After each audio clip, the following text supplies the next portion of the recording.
오늘 짧은 구절이죠. 예수님께서 십자가에 못 박혀 죽으시고 한 말씀을 7마디 중에서 마지막 말씀입니다. 다 이루었다 라는 말입니다. 다 죄의 값을 갚아 주었다. 모든 죄사함의 근거가 이루어졌고 완성되었다 라는 말씀입니다. 우리가 믿기만 하면, 예수를 나의 구원자로 주님으로 믿기만 하면 다 구원받는다. 이게 너무나 쉬운 얘기예요. 요즘에 컴퓨터나 핸드폰을 보면 굉장히 복잡한 그 기계입니다. 핸드폰 조그만 이 기계 안에 예전에 썼던 컴퓨터의 용량과 그리고 컴퓨터의 기능들이 이 조그만 손에 다 들어가 있어요. 그런데 우리가 편리하게 버튼을 누르고 정보를 검색하고 사용하기 위해서는 그 수많은 연구하는 사람들이 밤잠을 안 자고 연구하고 또 실험하고 또 실패도 하고 다시 교정하고 해서 얻은 결과물로 사용자 편의 중심으로 사용하도록 한 겁니다. 우리가 타는 자동차도 마찬가지죠. 우리가 누리는 이 모든 것에는 누군가의 수고와 땀이 있었기에 우리가 누릴 수 있는 겁니다. 오늘 우리가 값없이 주시는 하나님의 은혜, 믿기만 하면 죄사함 받고 그 예수가 하나님의 아들이시요 그리고 나의 구세주인 것을 인정하고 받아들이기만 하면 모든 죄가 사함받고 모든 죄의 결과로 나타난 저주가 사라진다는 것, 이것은 교리가 아니라 실제요 복음이에요. 우리가 쉽게 받을 수 있는 겁니다. 그런데 이것이 어느 날 갑자기 교리적으로 온 것입니까?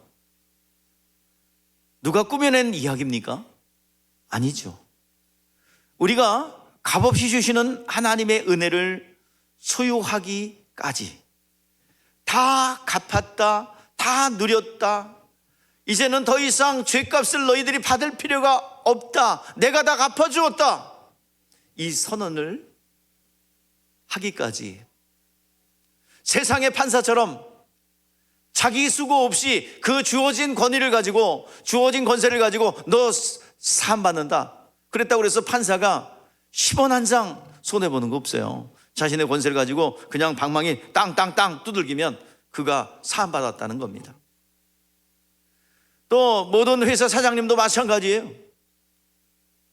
이뤄놓는 그 회사에서 자연스럽게 굴려가는 그런 것을 가지고 보너스 주고 주는 거예요. 노동의 대가를 치르기 위해서 사장님이 나가서 막 노동하지 않잖아요.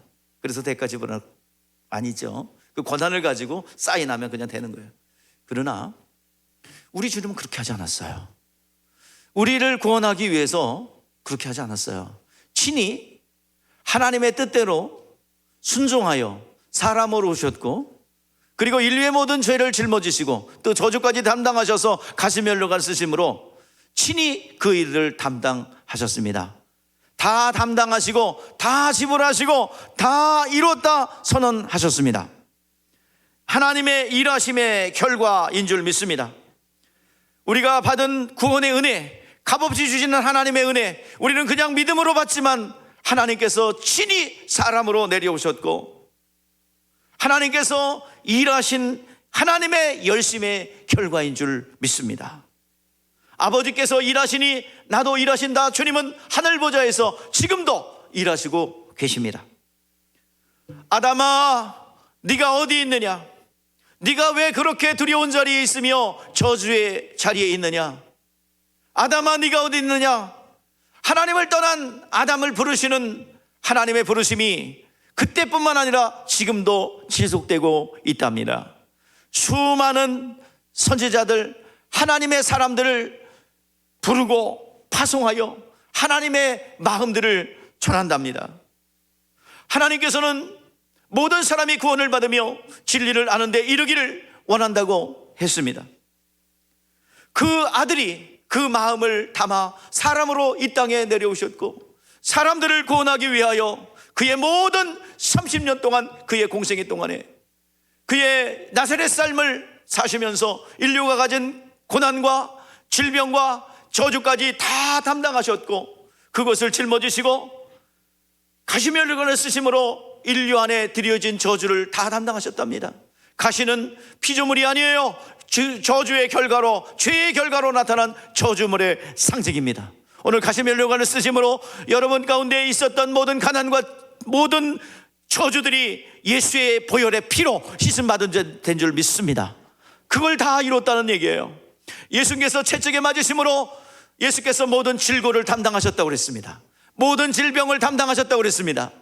예수님께서 우리의 질병조차도 담당하시고자 채찍에 맞으셨습니다. 또한 예수님께서 가난도 담당하셨습니다. 그분은 창조주세요, 만물의 주인이십니다. 그러나 그는 가난하게 나사렛 사람으로 사셨어요. 모든 인류의 상처와 아픔과 두려움과 수치와 거절감과 그리고 인류의 모든 가난조차도 다 짊어지시고 십자가를 지시고 다 이루었다 선언하셨습니다.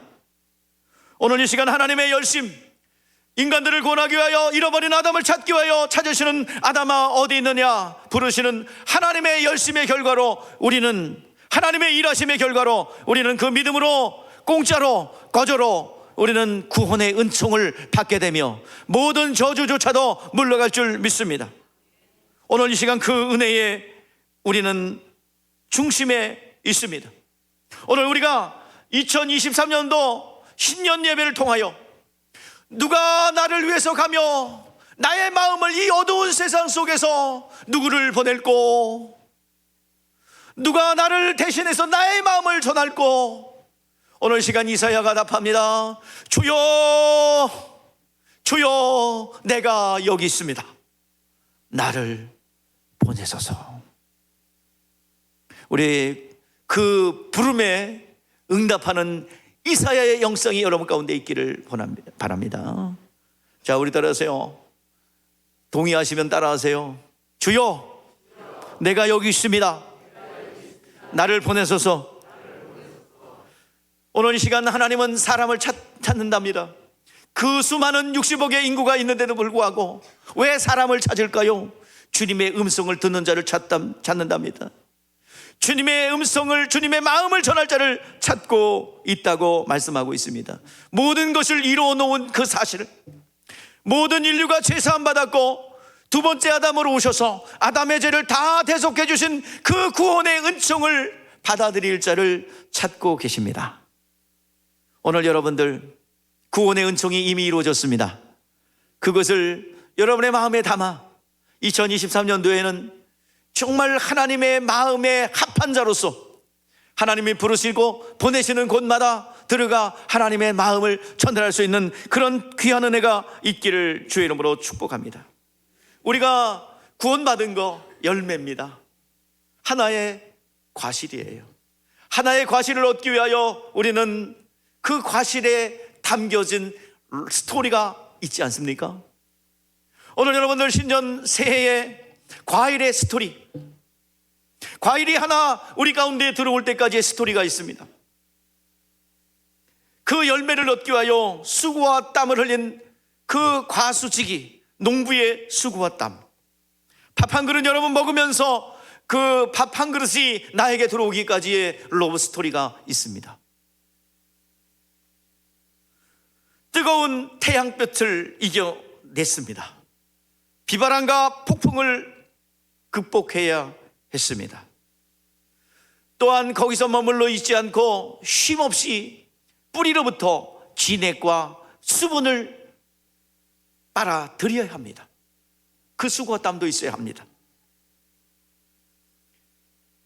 또 내리쬐는 태양볕에 태양을 피할 것이 아니라 바로 받아야 합니다. 그래서 잎사귀에서는 그것을 강압성 작용을 통하여 열매를 맺을 수 있는 준비를 해야 합니다. 한여름날의 수고의 과정을 겪고 나야 열매를 맺게 됩니다. 우리 주님이 우리에게 십자가에 못 박혀 죽으시고 부활하심으로 우리의 죄를 대속해 주신 이 열매, 우리는 그 열매의 은혜, 진리를 우리가 소유하고 있는데 이 과정을 여러분 잊어서는 안 될 줄 압니다. 과실의 나무가 열매를 맺기 위해서 과정이 필요합니다. 매서운 추위와 눈보라가 모든 곳에 얼얼버릴 듯한 겨울이 모든 것이 다 죽은 것 같은 잠잠한 모습이 있어야 합니다.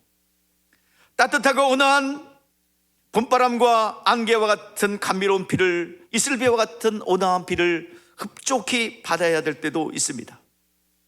때로는 집어삼킬 것 같은 모든 것을 날려버릴 것 같은 비바람과 폭풍과 동반한 천둥 번개가 우리를 도전해 옵니다. 그러나 그것도 감수해야 합니다. 천지를 깰 듯한 천둥 번개가 그리고 폭우가 내릴 때에도 있습니다. 모든 것을 익혀버릴 것 같은 무더위, 한여름의 무더위도 있어요. 따가운 태양볕에 모든 것이 말라 비틀어질 것 같습니다. 그러나 이거 모두가 필요합니다. 천둥 번개는 공기 중에 있는 질소를 그 땅속으로 들이는 비료 역할을 하고요. 또 비바람과 폭풍우는 가지를 쳐줘요. 자연스럽게. 그래서 온전한 열매를 맺게 합니다. 따가운 햇빛은 광합성을 원활하게 하는 과정입니다. 강력한 비바람 속에 나무가지가 부러지고 꽃이 떨어지고 기한 전에 낙하할 수도 있습니다. 그러나 그것을 다 이기고 견뎌낸 것이 열매입니다. 이 과정이 있어야 달콤하고 맛있는 과일이 되는 거죠. 열매를 위한 필수 불가결한 그런 과정입니다. 독사는 물을 먹고 먹이를 먹고 독을 내요. 소는 물을 먹고 먹이를 먹고 고기와 젖을 내요. 이와 같은 원리로 우리 기독교인들이 이런 과일과 같지 않은가? 소와 같지 않은가? 우리 안에 황당하고 비바람과 같이 정말 견딜 수 없는 고통 속에서 비바람과 폭풍과 내리쬐는 태양빛과 땡볕과 같은 그런 인간들과 만나서 접촉을 하고 싸우고 그리고 서로 반목을 하면서 우리가 살아가고 있는데요. 이거 모두가 열매를 맺는 과정인 줄 믿습니다.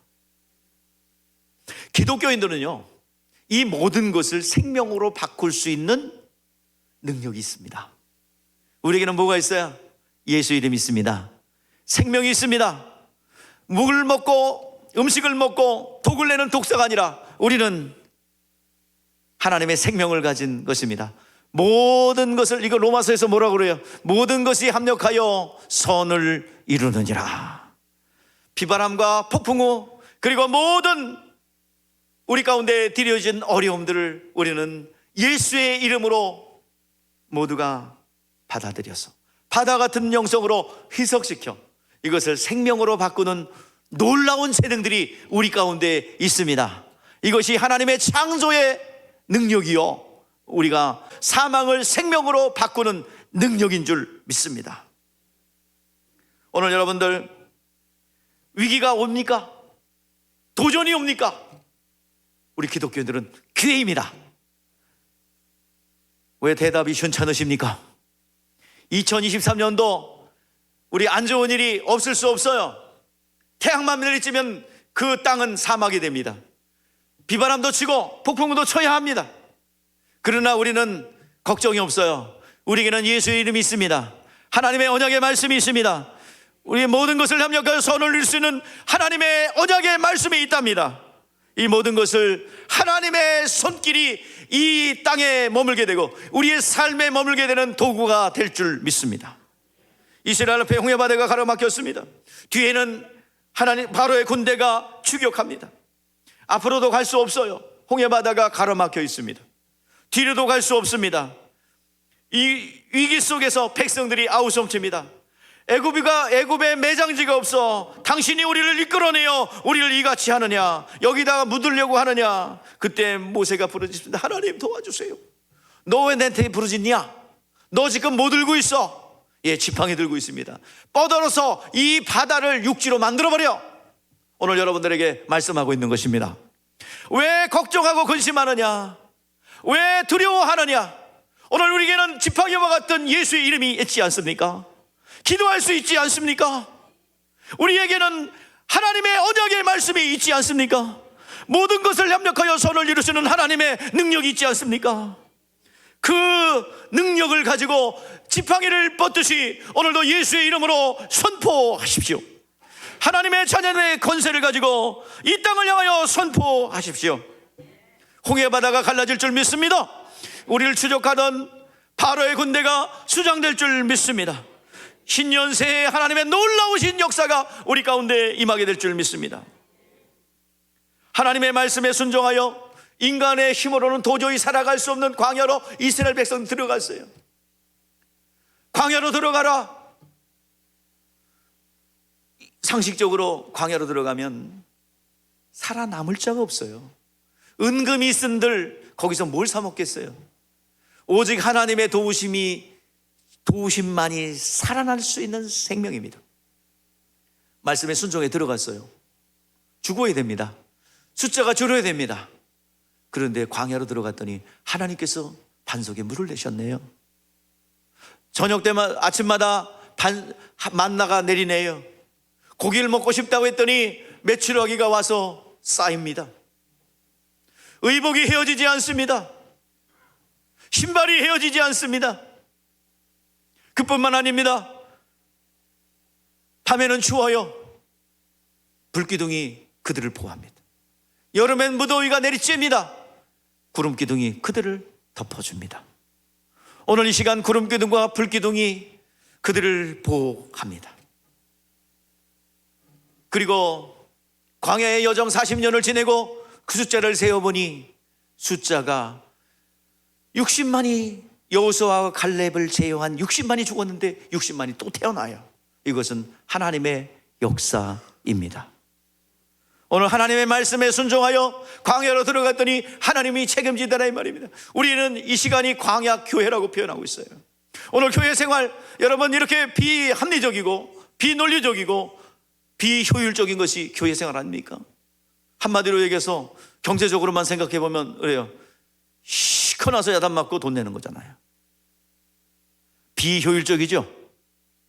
너무 작은 사람은 절대로 교회 못 와요. 아니 내가 왜 그 목사님한테 야단 맞냐고. 여러분 영적인 겁니다. 오늘 교회는 영적인 교관입니다. 오늘 여러분들 하나님은 살아계십니다.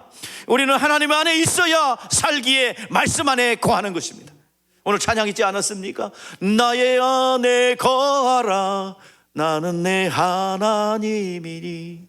하나님의 말씀 안에, 하나님의 언약 안에, 하나님의 약속 안에, 그리고 하나님의 능력 안에, 도 아래, 바위 아래, 그 반석 위에 거하라는 말입니다. 2023년도 여러분 사람을 의지했고 내 재능을 의지했고 내 것을 의지했던 거 다 내려놓고 하나님을 의지하시기를 바랍니다. 가나 혼인잔치에 예수님 가셨어요. 예수님 모친과 가셨어요. 잔치집에 포도주가 떨어져 낭패를 보게 생겼습니다. 그 상황을 마리아가 주님 앞에 가져갑니다. 다른 사람은 몰라도 마리아는 예수가 누군지 잘 알아요. 이 문제 해결할 분은, 사람들은 내 아들이라고 하지만 저분이 어떻게 오셨는지, 저분이 누구인지 가장 믿음 좋은 분이 마리아예요.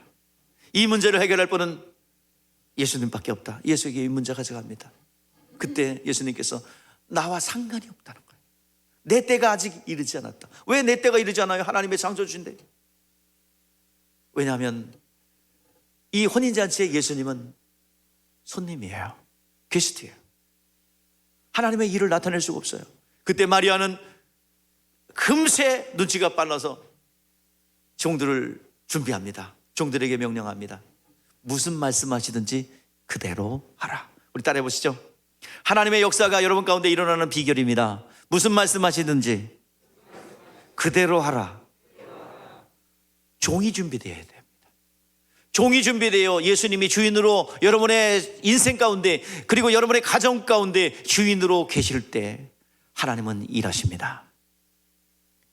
주님께서 황당한 말씀을 하세요. 도랑아리 6에다가 아구까지 물을 채우라. 이 물이라는 것은 우리가 마시는 이 물과 같지 않습니다. 손을 닦고 그리고 발을 씻는 용도로만 사용하지, 그곳에는 음료는 포도주로 음료를 대용합니다. 왜? 석회질이 섞였기 때문에 우리가 먹는 생수와 달라요. 그래서 먹었다가는 배탈 나든지 아니면 죽든지 합니다. 그렇기 때문에 음료로는 사용할 수 없는 물, 그것을 아구까지 채우라고 합니다. 왜 채우라? 토달지 말고 채우라면 채우는 거예요. 그리고 주님이 명령합니다. 상식선에 벗어나는 명령을 합니다. 그 물을 떠다가, 그때까지 물이었어요, 떠다가 손님들에게 주어라. 토달지 말고 해야 되는 거예요. 아니, 이거 떠다 주면 어떡합니까? 이거 떠다도 먹고서, 떠다 주고서 먹으면 배탈 나서 다 죽지 않습니까? 토달지 않아요. 그냥 떠다 주는 도중에 하나님이 역사하셨어요. 물을 포도주로 변화시켰습니다. 예수님이 주인으로 있을 때 물을 변화시켜 포도주로 막 바꾸는, 사람들의 생명을 살리고 그리고 갈증을 공급하는 생수가 될 줄 믿습니다. 여러분의 삶 가운데, 여러분의 가정 가운데, 여러분의 인생 가운데 예수님이 주인 되셨을 때, 여러분, 예수님은 여러분을 사람들을 살리는 생수가 되고 능력이 되게 하시고 사람들의 갈증을 해소할 수 있는 하나님의 능력이 될 줄 믿습니다. 여러분, 그렇게 2023년도 그렇게 되십시오. 먹을 것이 없었어요. 모인 무리가 남자 장정병 5,000명입니다. 먹을 것을 먹도록 빨리 보내야 되지 않겠습니까? 그 마을로 다녀가서 먹을 것을 사 먹도록 해야 되지 않겠습니까? 제자들에게 너희가 먹을 것을 주어라. 빌립이 딱 보고서 그럽니다. 200대에 내려온 음식을 사도 모자랍니다. 그래, 너희들이 가진 것이 뭐냐? 예, 한 소년이 용기 있게 도시락을 내놨어요. 물고기 2마리와 보리떡 5개입니다. 한 사람이 먹어도 부족한 음식이에요. 그것을 예수님 앞에 올려놓습니다. 예수님께 축복하셨어요. 그리고 옹기종기 모여 앉으라고 그랬습니다. 떡을 떼어 주어라.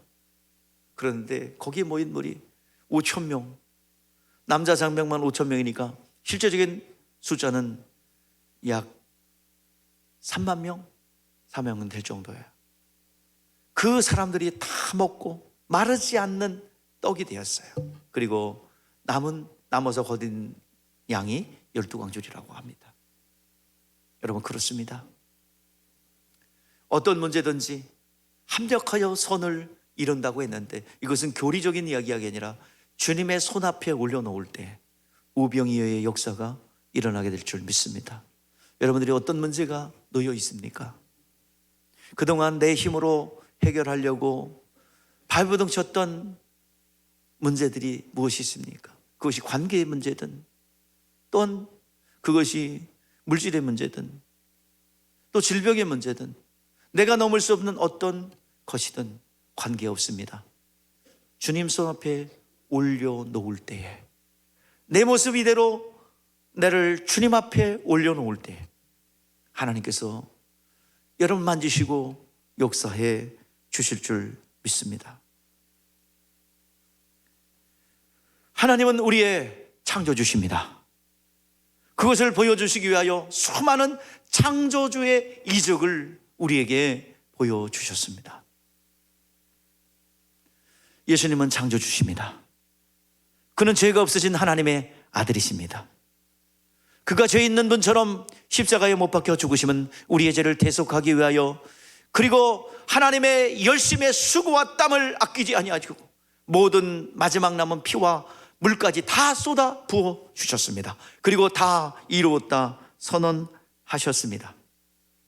누구든지 믿기만 하면, 그리고 진리의 말씀에 순종하기만 하면, 그 말씀 안에 거하고 언약 안에 거하기만 하면 하나님이 일하실 줄 믿습니다. 그런데요, 이런 은혜가 누구에게나, 아담의 후손 누구에게나 보편적으로 임했습니다. 그런데 우리가 믿기만 하면 하나님의 은혜와 그리고 진리의 강물이 쏟아져 들어오는데, 쏟아져 들어오는데요, 영적 이 혈류가 가로막힌 부분이 있어요. 오늘 2023년도에는 이 영적 막힌 혈류를 뚫어버리는 한 해가 되기를 바랍니다. 이것을 알기에 옛날에 긴 짱대기를 갖고 소리 외치고 다녔어요. 뭐라고요? 예? 뭐라고요?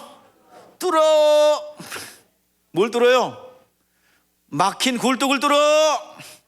여러분들에게 외칩니다. 2023년도 뚫어. 뭘 뚫어? 예, 막힌 영적 혈류를 뚫는 한 해가 되기를 주의 이름으로 축복합니다.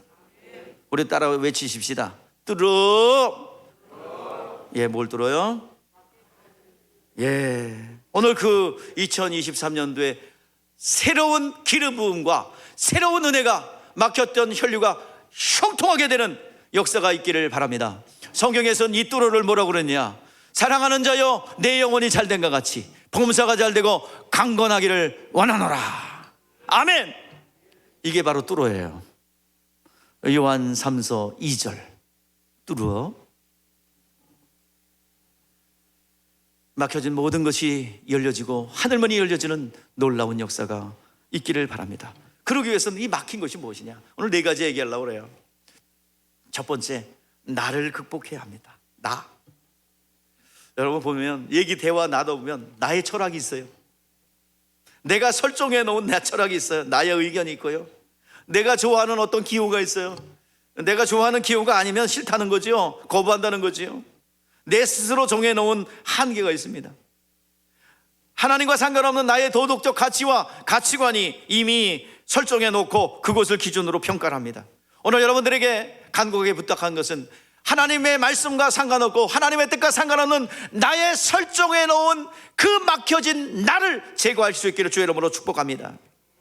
야곱의 훈련이 바로 그거예요. 야곱의 훈련이 안 뚫리니까 뚫어. 그리고 뚫은 게 야곱의 훈련이에요. 여러분, 야곱이 그렇게 좋아하고 우상처럼 내려놓지 못한 게 누구예요? 그 이름도 유명한 라헬이지 않습니까? 아니, 라헬을 얻기 위해서 14년 동안 노동을 해요.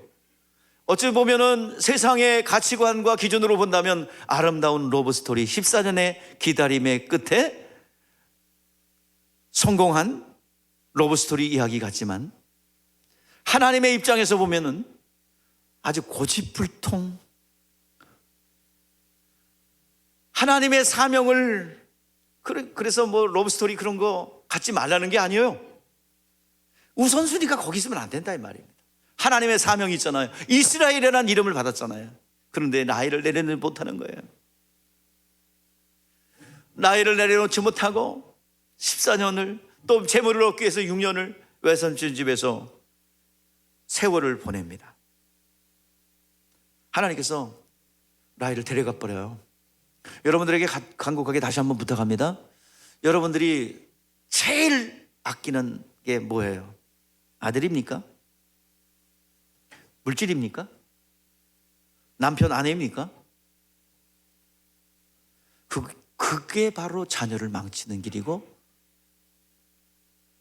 그 대상을 없어지게 만드는 도구입니다. 하나님은 우상 숭배자를 징계하시지만 우상이 대상이 되는 우상을 찍어버리시고 없애버리는 거예요. 베냐민 나타가 죽죠. 하나님께서 뽑아가요. 여러분들에게 간곡하게 부탁합니다. 여러분의 자녀, 여러분이 망치고 있어요. 하나님 앞에 위임할 때 위임해야죠. 여러분의 물질이 왜 없어집니까? 여러분의 건강이 왜 없어집니까? 하나님 앞에 이걸 세워놨기 때문이에요. 항상 하나님 중심, 그 다음에 건강, 남편, 아내, 자녀, 그런다면 하나님이 책임져 주실 줄 믿습니다. 성경에서 그 얘기하는 거예요. 그랬더니 거기서 포기하는 것이 아니라 그 사랑이 누구에게 내려가요? 요셉에게 내려가죠. 요셉의 그 내리사랑의 증거가 뭡니까? 채색옷을 입혔다는 거죠. 채색옷은 요셉의 정체성입니다. 야곱이 라헬을 내려놓지 못한 정체성이에요. 그런데 여러분들은 알다시피 창세기에 보면 형들의 시기 질투를 받아요. 야, 꿈꾸는 자가 온다. 저 사람 쟤 죽여서 우리가 꿈꾸는 자의 꿈이 어떻게 되나 보자. 그리고 그 홀딱 베껴서 구덩이에 집어넣습니다. 근데 죽이지 못하니까 상인한테 팔아버려요. 애굽의 종으로 팔려가죠. 그리고 형들이 옷을 갖다가 대충 찢어서 피를 묻혀서 이거 요셉 옷 아닙니까? 우리나라에 있네요. 아이고 요셉 죽었네. 요셉 사랑하는 요셉 죽었네. 가슴에다 묻었어요. 실제적으로는 뭐가 되고 있어요? 종으로 팔려가서 총리가 돼가고 있는데 그 요셉이 꿈꾼 것이 이루어져 가는 과정인데 야곱의 입장에서는 가슴에다 묻었다 이 말이에요. 그리고 그 사랑은 누구에게 넘어가요? 포기한 것이 아니라 라헬의 사랑은 누구에게? 베냐민에게 내려갑니다. 식량이 떨어졌어요. 10명의 아들을 애굽으로 내려보내. 식량 구해와라. 그랬더니 그 내 아들은 좀 빼고. 아니 10명의 아들도 지 아들인데 누구의 아들이에요? 내 아들 그래요. 베냐민에게 넘어갔어요. 그랬더니 식량을 구하러 온 10명의 그 형제들을 보니까 요셉이 다 총리가 돼갖고 앉아서 보잖아요. 그래서 꿈이 생각났대요. 해와 달과 11별이 절을 하고 그리고 형들의 곡식단이 절을 하는 것을 바라보면서 꿈이 생각났어요. 그리고 너희들 정탐꾼이지? 아닙니다. 정탐꾼 아닙니다. 너희들 엿보러 온 거 아니야? 아닙니다. 우리 가족이 가나안 땅에는 우리 아버지도 계시고요 동생도 있어요. 그러면 동생 데려와봐. 그러면 믿을게. 너희들 잠깐 골모로 한 명 잡혀있어. 그리고 베냐민 데려와. 그러면 믿을게. 올라가서 베냐민 데리고 와야 돼. 유대가 설득합니다. 그때 비로소 내려놔요. 우리 창세기 43장 14절 말씀에 보니까 그 이야기가 나와요. 아들을 창세기 43장 그때 내 자식을 잃게 되면 잃으리로다. 베냐민을 내려놓는 순간에 그 가운데 드리워진 식량 문제, 자녀 문제, 그리고 그 가슴 속에 죽었다고 생각했던 요셉과의 상봉이 이루어지며 모든 문제가 형통하게 됩니다. 뭐 한 거예요? 뭐 했어요 지금? 뚫어 했어요. 뭐가 뚫렸어요? 내려놓으니까 뚫렸어요. 자, 야곱을 가로막았던 것이 무엇입니까? 나예요. 그 중심 속엔 모두가 뭐가 들었어요? 나가 들었어요. 나. 두 번째, 아말렉입니다. 이스라엘 백성들이 가야 될 곳이 하나님이 약속한, 아브라함에게 약속한 그 가나안 땅이죠. 모리아산이죠. 예루살렘 성입니다. 그곳을 향하여 목적지를 삼고 달려가고 있어요. 광야를 통과하며 그 길을 가려가고 있어요. 그 여정 첫 번째 관문에서 아말렉이 가로막고 있네요. 아말렉이 못 가게 가로막고 있어요. 그때 이 아말렉은 영원히 진멸해야 될 대상입니다. 사탄마귀, 원수마귀예요. 이 존재는 여러분들, 이 사탄마귀는 우리의 이 하나님 나라를 향하여 달려가고 있고 하나님 나라의 실존을 우리가 경험하는 것을 방해한답니다. 믿음을 갖지 못하게 하고 믿음을 끌어내리는 그 일을 하는 것이 아말렉입니다. 어떻게만 이길 수 있어요? 내 힘을 다 내려놓고 하나님만 의지하고 기도할 때 이 아말렉을 이길 수 있답니다. 여러분 가운데 드려진 아말렉, 예수의 이름으로 제거하는 한 해가 되기를, 제압하는 한 해가 되기를 주의 이름으로 축복합니다. 세 번째는요, 미혹의 영이라는 존재예요. 오늘날 교회가 많은 윤리도덕적인 아주 타락이 있고 매스컴에서 가장 놀라는 일들이 많이 일어나죠. 그런데 그 배후에서는 미혹의 영이 산 거라기 때문입니다. 우리에게 실질적으로요, 가난케 하고 병이 들게 하고 그 병들어서 사고 나게 하고 이런 것들은요, 귀신들이 존재해요. 귀신들이 존재인데 사단은 물러가라. 나 사단 아닌데. 마귀야 물러가라. 나 마귀 아니야, 귀신이야. 정확하게 분별하셔야 됩니다.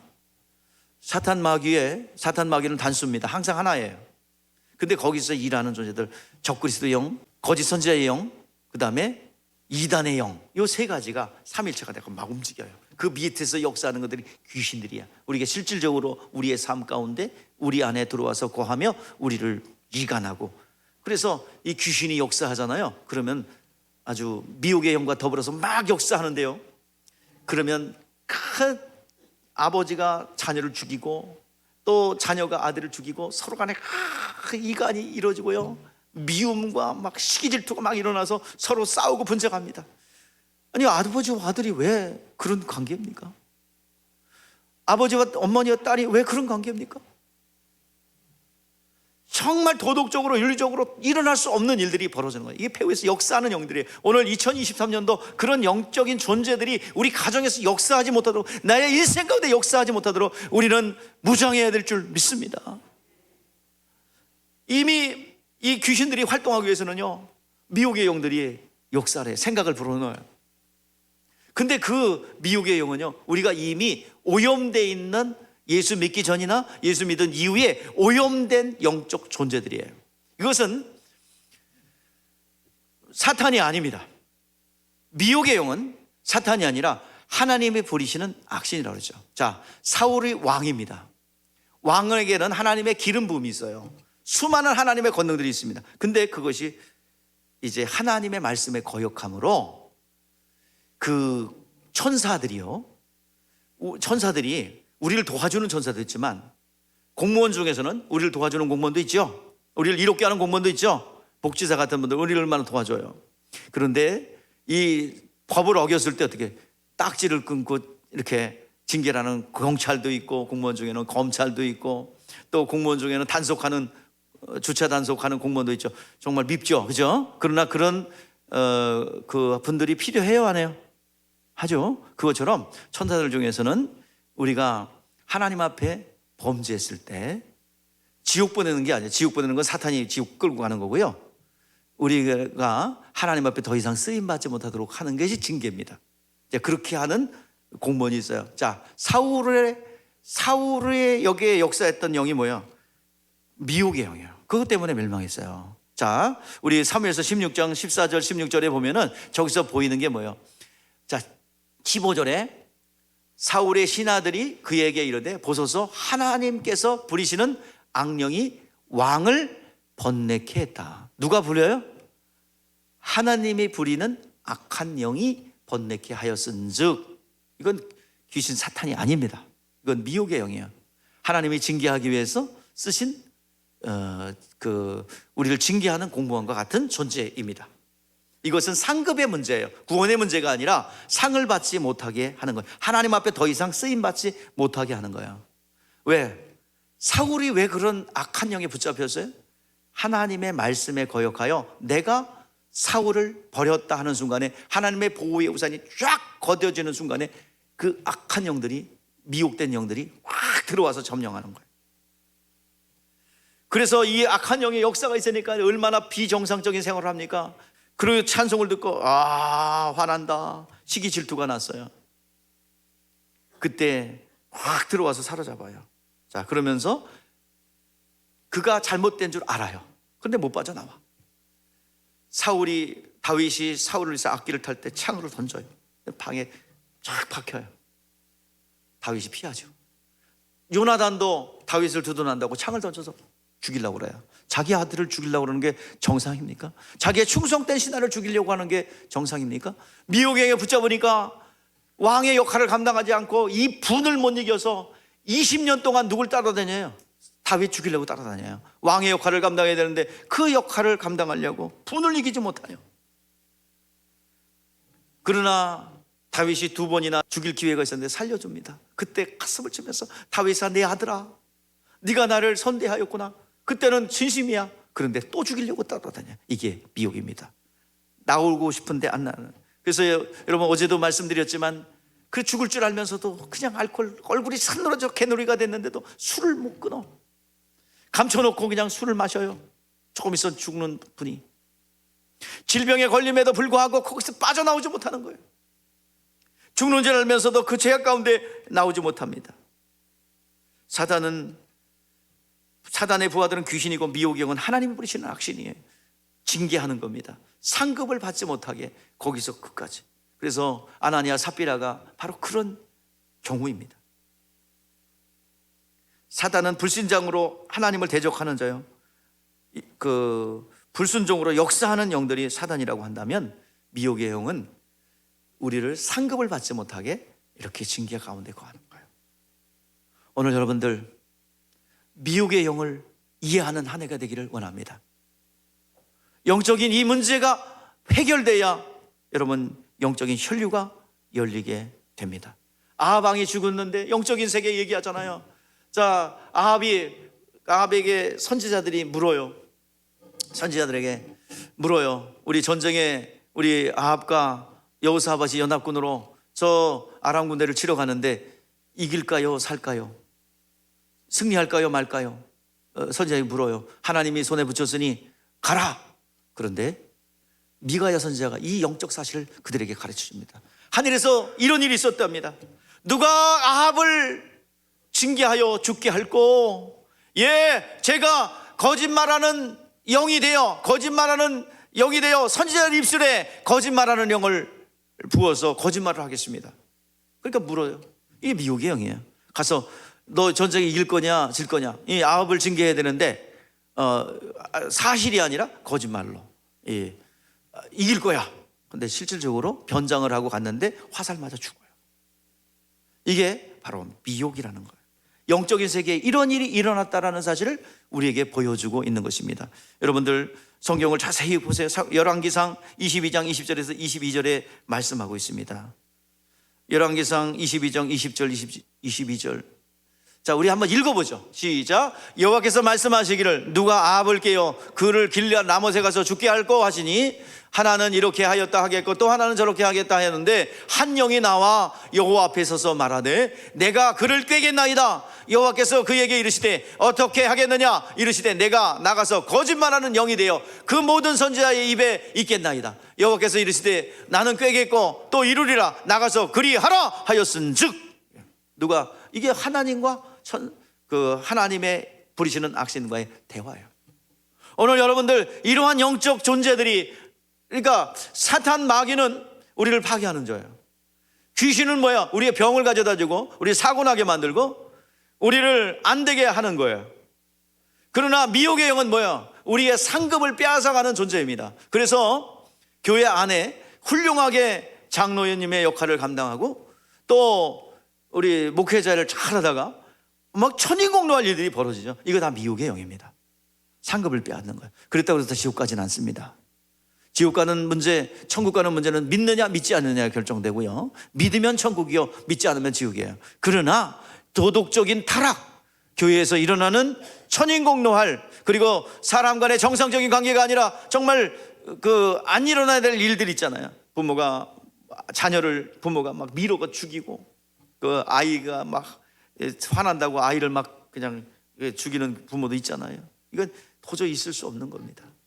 학대해서 죽이고 뭐 이런 것들 다 미혹의 영이고 하나님의 사단의 역사입니다. 자, 우리 가운데 가장 이 혈류를 가로막고 있는 것이 원죄의 습성입니다. 스스로 하려는 거예요.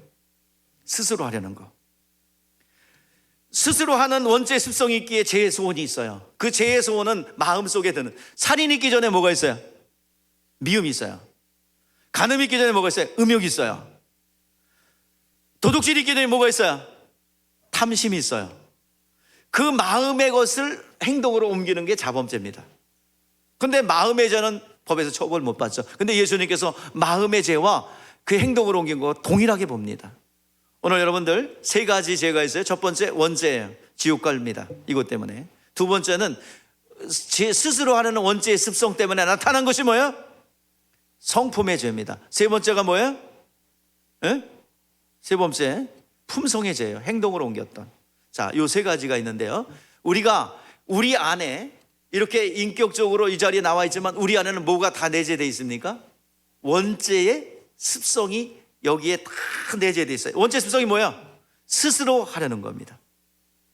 자, 사탄 기원론이라 할 수 있는 스스로 하려는 것은 기원이 어디냐면 그 사단 원수막입니다. 자, 사탄 기원론이라 할 수 있는 이사야서 14장 12절 14절 말씀을 읽어보시죠. 시작. 너 아침의 아들 계명성이여 어찌 그리하여 하늘에서 떨어졌으며 너의 얼굴을 엎은 자여 어찌 지켰는고 내가 내 마음에 이르기를 내가 하늘에 올라 하나님의 무별 위에 내 자리를 높이리라. 내가 북극 지폐의 산 위에 앉으리라. 가장 높은 곳에 구름 위에 저기 높은 이와 같아지라. 여기서 강조되는 게 뭐야? 내가 for I will. 네 가지 I will이에요. 내가 뭐뭐 하리라. 사단의 성품입니다. 이것이 그대로 에덴 동산에서 너 이거 먹으면 뭐 된다? 누구 된다?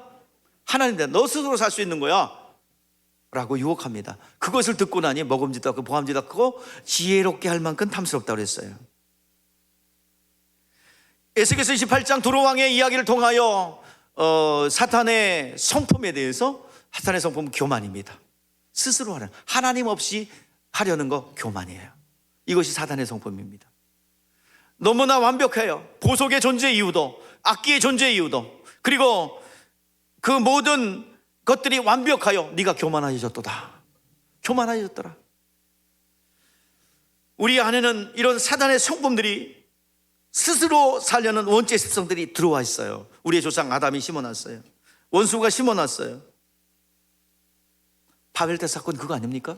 하나님께서 물로 심판했어요. 너무 두려워요. 우리를 물로 다 담궈버리면 어떡하지? 하나님께서 무지개 언약을 통해서 물로 심판하지 않겠다 했는데 못 믿어. 우리가 스스로 보호해야 되겠어. 자, 우리가 벽돌을 쌓는 기술이 높아지고 문화문명이 발달하니 우리가 높이 쌓자. 하나님 홍수로 우리를 멸하실 거죠? 우리는 스스로 구원할 거예요. 높이 쌓아요. 하늘까지 닿게 쌓아요. 그래서 홍수로 물을 잠기면 하나님 약올로 오지. 우리는 어디 차고 있어요? 높이 올라왔지. 그래서 우리는 홍수로 멸하지 않을 거야. 스스로 구하려는, 하나님이 허락하신 문화문명을 가지고 하나님을 대적하고 하나님을 대적하는, 스스로 구원하려는 그런 습성이 우리 가운데 있음을 보여주고 있습니다. 아브라함도 마찬가지예요. 스스로 후사를 이으려는 이것 내려놓는 과정 아닙니까? 75세에 부름받아요. 갈대우를 떠나요.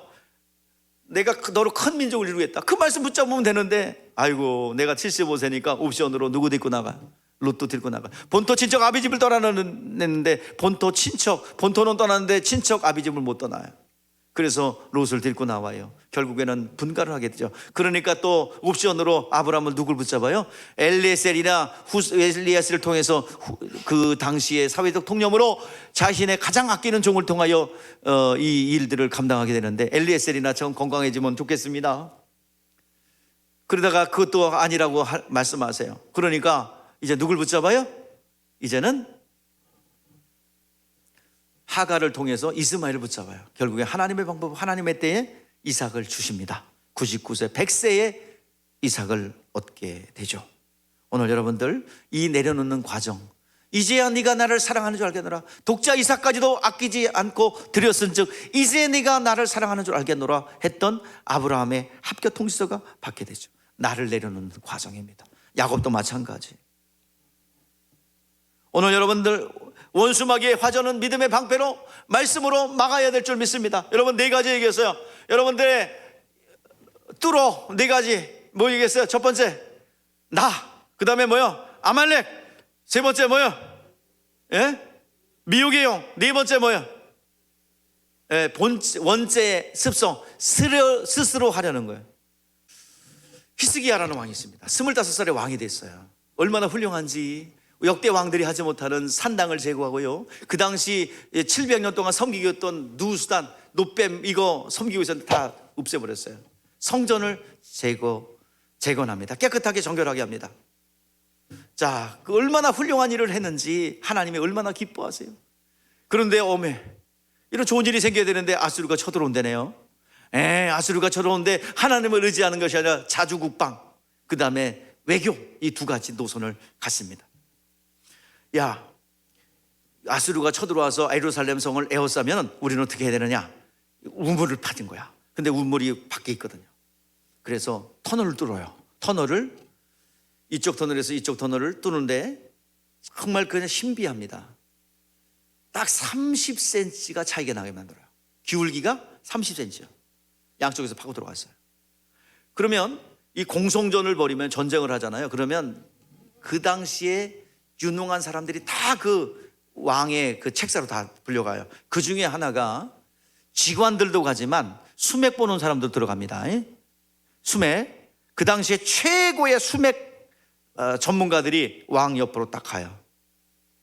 그래서 물길이 어떻게 돌아가고 있는지, 성 안으로 어떻게 들어가는지, 샘의 근원이 어디서 출발해서 어디 들어가는지 다 알아요. 그래가지고 거길 끊어버려요. 수맥을 끊어버려요. 그리고 그 수맥에다가 독약을 터든지 못 먹게 만들어요. 그러는 게 공성전입니다. 그래서 포위를 해놓고 식량과 물을 공급하지 못하게. 그러니까 히스기야는 자주국방, 슬태기를 만들 거야, 우리 방어. 그래가지고 이 우물을 파놓는 거야. 그래가지고 기울기가 쫙, 그래서 이 직관들이 물길을 보는 사람들 못 듣게 은밀하게 흘러들어가게. 이게 놀라운 신비입니다. 기울기가 딱 차이가 안 나게. 그러나 물은 어떻게든지 낮은 데로 흘러들어가잖아요. 그리고 외교를 펼칩니다. 외교술, 조공을 바치고 외교술을 펼쳐요. 그 아수르가 쳐들어오니까 그렇게 방비를 하고 외교를 벌입니다. 그의 아버지 아하스가 금을 갖다 다 아수르에게 줬어요. 그때 아수르에게 금을 갖다가 부족하잖아. 야, 몇백 달러 내놔. 그러면 내가 안 쳐들어갈게. 그것을, 그러다 없으니까 성전에 있는 기둥에 있는 금을 다 긁어다가 그 달란트를 맞춰서 줘요. 근데 아수르가 그거 먹고 물러가요? 그거 먹고 안 물러가. 그 걔네들 아주 못된 놈들이라. 그래서 다시 쳐들어와요. 그 당시에 왕이 누구냐면 사네립이에요. 아수르 왕. 그리고 그의 장수가 이름이 랍삭이에요. 왕을 포위합니다. 왕궁을 포위했어요. 겹겹이 에워쌌습니다. 그리고 항복문서 다 갖다 주면서, 야, 항복하고 들어와라. 항복하면 내 살려줄게. 자, 스스로 하려는, 잘했는데 스스로에는 원죄의 습성이 일어났어요. 그래가지고 스스로 자주국방, 그리고 외교술을 가지고 해결하려고 했는데 안 됐어요. 결국 에워싸고 있습니다. 야, 니네 조상 히스기야가, 너희 여호와가 너를 구원한다고 하디? 아니야, 우리가 보낸 것은 우리는 여호와가 보냈어. 여호와의 이름을 조롱합니다. 그때 외교도 안 되고 자주국방도 안 되니까 무릎 꿇어요. 하나님 도와주세요. 오늘 한 번만 살려주시면 내가. 그랬더니 다시 돌이켰어요. 그때 하나님이 뭘 하셨어요? 그날 저녁에, 그래, 나를 의지하는구나. 그래, 내가 가서 도와줄게. 그래가지고 18만 5천 명, 그 쳐들어온 숫자가 18만 5천 명이야. 와, 어마어마하죠. 가서 천사들이 내려가서 모가지를 비틀어 죽였대요. 성경에서는 하나님이 죽였다 했는데 세상 역사에서는 뭐라고 기록해요? 쥐가 들끓어서 페스트가 와서 다 죽였다. 이거 세상 역사에 그렇게 얘기합니다. 그러나 성경에서 뭐라고 그랬어요? 하나님이 다 죽였다. 누가 기도해갖고? 히스기야 왕이 기도했어요. 그 다 죽였다. 야, 그랬더니요, 그 좋은 일 생겼잖아요. 근데 히스기야가 또 병이 들네. 죽을 병이. 그래서 하나님 도와주세요. 내가 한 거 기억하세요. 하나님 도와주세요. 그랬더니 하나님께서 기도를 들으시고 그 언약을 근거로, 다윗 언약의 근거로 히스기야에게 살려주죠. 아이가 없었기 때문에 아이를 낳게 하십니다. 15년 연정받아요. 자, 그랬더니 저 바벨론에, 그래가지고요, 이 아수르가, 사네립이 이 18만 5평이 송장이 됐으니까 무서워서 도망갔어요. 자기 나라로. 그랬더니 가서 산당에서 제사를 드리는데 암살자 자기 아들이 와서 죽이고 아수르가 멸망해요. 자, 아수르를 멸망시킨 저 히스기야는 그야말로 전쟁의 신, 슈퍼스타입니다. 야, 어떻게 저 강대국 아수르를 한 방에 멸망시키느냐. 저 히스기야가 누구냐. 그래가지고요, 저 바벨론에서, 신흥제국 바벨론에서 사신을 보내요. 아이고, 어떻게 이기셨이야? 어떻게 이기셨냐? 어떻게 그 강한 아수르를 다 멸망시켰대요? 어떤 비법이 어디 있대요? 그랬더니 아하, 내가 했지. 이것도 있고 내 탕고 보여줍니다. 무기고 보여줍니다. 보물고 다 보여줘. 다 열어서 내가 이런 것도 있고 이런 것도 있고 이런 것도, 우리 집은 이렇게 부자요. 그리고 내가 이렇게 했단 말이죠. 그거 누가 했어요? 이거 하나님이 하셨죠. 근데 자기가 스스로 하려는 원죄의 습성이 일어났어요. 내가 했지. 내가 여러분, 우리 가운데 있는 거 아니겠어요? 하나님이 도와주신 겁니다. 나에 된 것은 하나님의 은혜입니다. 이거 잊으면 안 됩니다. 그러니까 멀코니 바벨론에서 그 보여준 거 다 이사야가 책망하죠. 이거 다 옮겨갈 겁니다. 결국에는 바벨론에 의해서 멸망당하는 거죠. 그렇게 얘기했으면 못 쳐들어왔죠. 하나님이 하셨어. 하나님이? 국적 하나님이 하셨다고? 아이고, 하나님이 되게 무서운 신인가 보다. 무슨 전략을 못 써요. 그런데 무기고 내탄고, 그 사람 전문가지. 딱 보면 알죠. 무슨 전략을 펼칠지 다 알죠. 그러니까 알았어, 내가 쳐들어가 줄게. 그래가지고 작전을 피게 되죠. 그런데요, 이 히스기야가 이렇게 실수도 많이 하고 연약하고 업다운 반복되잖아요. 그럼에도 불구하고 나중에 히스기야에 대한 평가 뭐예요? 선한 왕이라. 살려고 넘어질 때도 있었지만 다시 일어나고 또 살려고 일어나고 그것을 보시고 하나님이 선한 왕이다. 우리가 마찬가지, 우리가 위로를 얻을 수 있어요. 여러분, 부족하잖아요. 변덕도 심하잖아요. 조삼모사. 오늘은 이렇게 신앙 좋은 것 같아, 내일 같으면 다시 근본적으로 다시 생각해 봐야 돼. 이런 식으로 여러분들 변덕이 죽을 듯하고, 잘못한 나비요. 처음에는 은혜 받았어요. 목사님 은혜 받았어요. 내가 겁나요. 그럴 때마다 은혜 받았어요. 내가 하나님의 은혜의 목사님을 만나게. 그러면 조금 있다가 어떻게 변할지 내가 무서워. 왜? 사람을 알거든. 언제 바뀔지 몰라. 그래서 제발 나한테 입에 바른 소리 하지 마세요. 내가 여태까지 나된 것은 첫 번째가 하나님의 은혜요, 두 번째는 박 목사님 만난 것이라고 한 사람이 뒤통수 안 친 사람이 없어. 여태까지 내가 전도사 때부터 은혜를 입은 사람이, 내가 나된 것은 그때 박 전도사였는데 전도사님의 은혜입니다. 그리고서 뒷박 안 때리는 사람이 일도 없어. 얼마나 그 교과서 같아. 그래서 몇 년 후에 나를 배신하겠구나, 요거를 알게 되지. 자, 그래도 하나님은 어떻게, 여러분들을 뭐라고 평가하겠어요? 살려는 의지들, 살려고 했던 거, 살고 싶어요. 살고 싶어서 나는 부족하지만 나는 또 일어나겠어요. 하나님, 나는 또 일어나겠습니다. 그걸 보시고 하나님 뭐라 그래요? 너는 의인이다. 이게 여기서 의뢰 받으시기를 바랍니다. 변덕이 죽고 득하도 조삼모사에 같은 일이 있어도 하나님은 우리를 의롭다 인정해 주십니다. 살려는 그 하나만 가지고 하나님께서 우리를 의롭다 하실 줄 믿습니다. 오늘 여러분들에게 다시 한번 부탁합니다. 기도와 긴 얘기 하지 않을게요. 말씀과 기도와 긴 얘기 했잖아요. 말씀과 성령과 기도, 이것만이 여러분 이길 수 있답니다. 미혹을 이길 수 있고 아말렉을 이길 수 있고 내 자신을 극복할 수 있답니다. 기도와 말씀과 성령의 충만함으로 채워지는 여러분 되시기를 주의 이름으로 축복합니다. 2023년도 약간 긴 얘기를 했지만 하나님의 은혜가 넘쳐날 줄 믿습니다. 뚫어 기도하겠습니다.